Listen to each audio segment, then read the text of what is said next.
9.19 남북군사 합의에 따라 남북은 비무장지대를 평화지대로 만들기 위한 실질적인 군사적 대책으로 DMZ 내에서 함께 유해 발굴을 진행하기로 했습니다. 오늘은 2018년 국방 10대 뉴스 네 번째로 선정된 남북 공동 유해 발굴에 대해 살펴보겠습니다. 문현구 기자입니다. 남북 공동 유해 발굴 첫 단계는 비무장지대 주변을 안전하게 조성하는 것으로 시작됐습니다.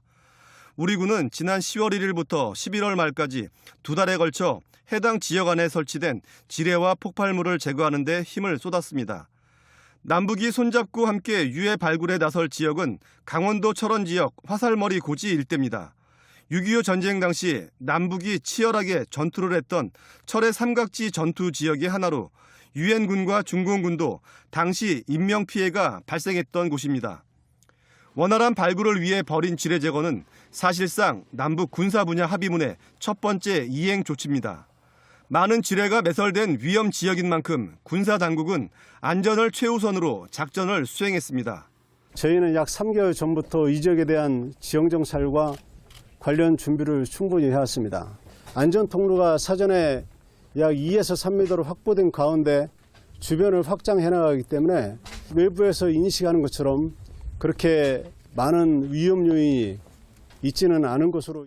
지뢰 제거 작업을 하는 과정에선 6.25 전쟁 당시 국군 이사단 소속의 고 박재권 2등 중사의 유해와 인식표를 발견한 것을 시작으로 모두 12구의 유해와 전투유품 다량을 발굴했습니다. 고 박재권 2등 중사 소식을 보고받은 문재인 대통령은 SNS를 통해 다시는 이 땅에 전사자가 생기는 일도 65년이 지나서야 유해를 찾아 나서는 일도 없어야 한다는 소감을 남겼습니다. 안전성 확보 후엔 공동 유해 발굴 추진을 가속화하는 차원에서 화살머리 고지 일대에 비포장 전술 도로를 연결했습니다. 비무장지대에 한반도 정중앙을 잇는 길이 만들어진 건 정전협정 체결 이후 무려 65년 만입니다. 중부전선 최초로 비무장지대를 열어 남과 북을 잇는 평화의 길을 만들었습니다. 이 길이 더 다져질수록 한반도 평화가 그만큼 단단해질 것으로 확실합니다. 도로 개설은 연말까지 모두 마무리되고 남북이 공동으로 해나갈 본격적인 유해 발굴은 언 땅이 완전히 녹는 2019년 4월부터입니다. 이를 통해 한반도 평화 구축에 대한 국제적 관심과 지지를 이끌어내는 계기가 될 것이라는 전망입니다. 국방뉴스 문현구입니다. 한국항공우주산업 카이가 18일 소형 무장 헬기 CJ1호기 출고 기념식을 열고 본격 시험평가 단계에 진입합니다. 2015년 6월 개발에 착수한 소형 무장 헬기는 4.9톤급으로 카이는 기본 설계와 상세 설계에 이어 올해 11월 CJ1호기를 최종 조립했습니다. 카이는 내년 1월부터 소형 무장 헬기 CJ1호기의 주요 개통과 체계 안정성을 확인하고 5월 초도 비행을 시작으로 2022년 7월까지 비행 시험을 할 예정입니다. 서주석 국방부 차관은 축사에서 소형 무장 헬기 개발은 국내 방위 산업의 큰 성과라며 무기체계 개발 제도 개선과 수출 등을 정부 차원에서 적극 지원하겠다고 강조했습니다. 한편 소형 무장과 민수 헬기 개발 사업은 민군 헬기 통합 개발 사업으로 민수 헬기는 2021년, 소형 무장 헬기는 2023년 개발을 목표로 하고 있습니다.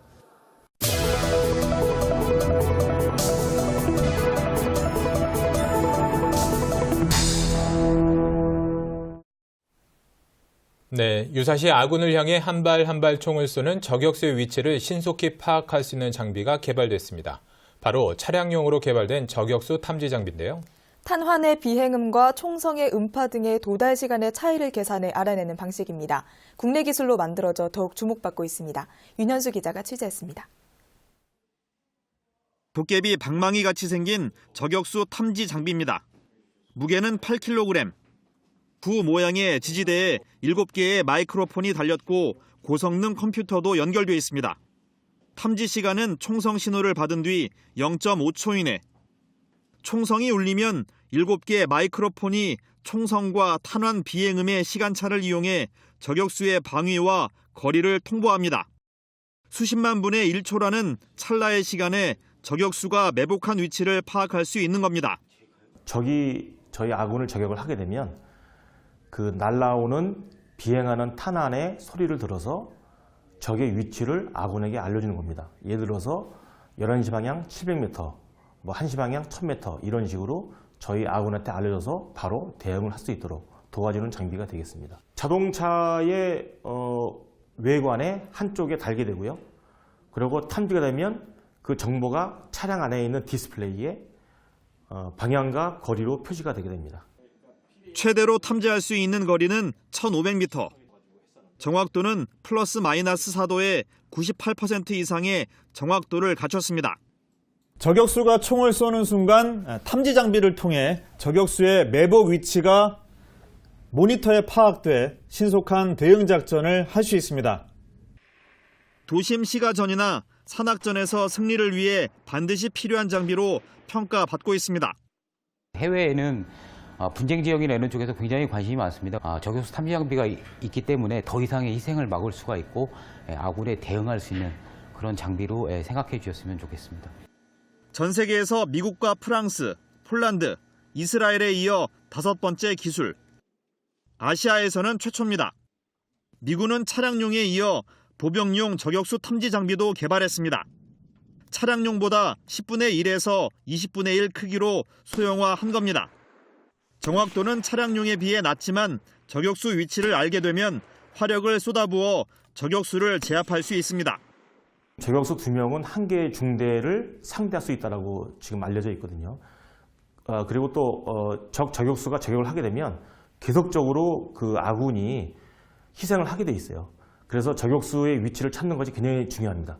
그래서 저 장비가 있게 되면 일단 적 저격수가 저격을 할 수 없는 그러한 좀 선제적인 방어 역할도 할 수가 있고요. 3년여간의 개발 끝에 성공한 저격수 탐지 장비. 유사시 저격수를 저격할 수 있는 장비로 주목받고 있습니다. 국방뉴스 윤여수입니다. 장애물 식별로 인한 개척으로 위한 연막 요청 이상.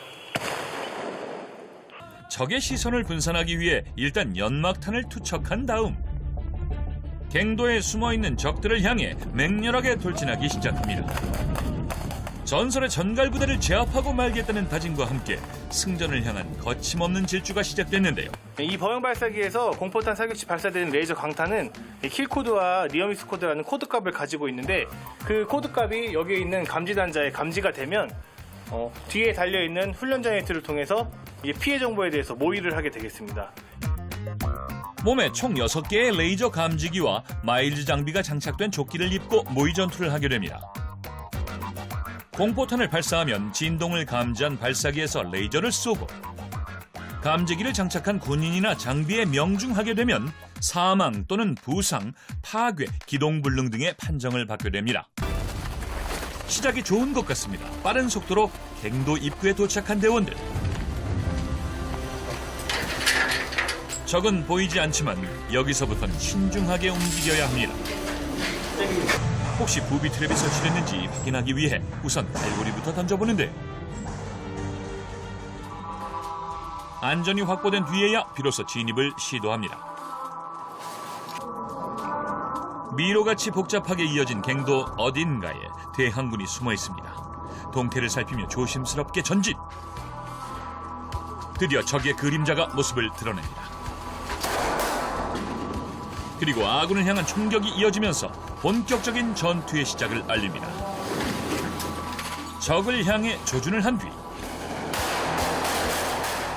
대원들의 총에서도 불꽃이 일어납니다. 격렬한 총격전이 마치 실전을 방불케 하는데요. 만약 레이저 총에 맞아 사망으로 판명된다면 아무리 방아쇠를 당겨도 총에서 레이저가 발사되지 않습니다. 전쟁에서 열외되는 거죠.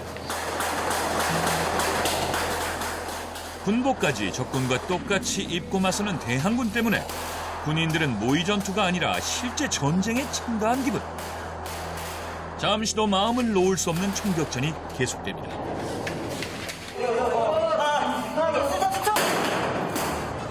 총격을 피해 잽싸게 이동하는데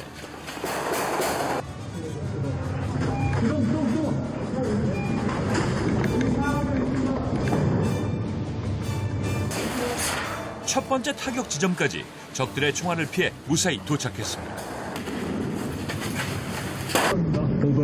상수 530. 530측 최초의 목표로 했던 상승 점령 완료했고 이후 남은 잔적 계속해서 소탕하겠다는구나. 추가로 517, 520쪽 수방 경계. 감사합니다. 이건 일단 1개 2개 정도 남았으니까 일단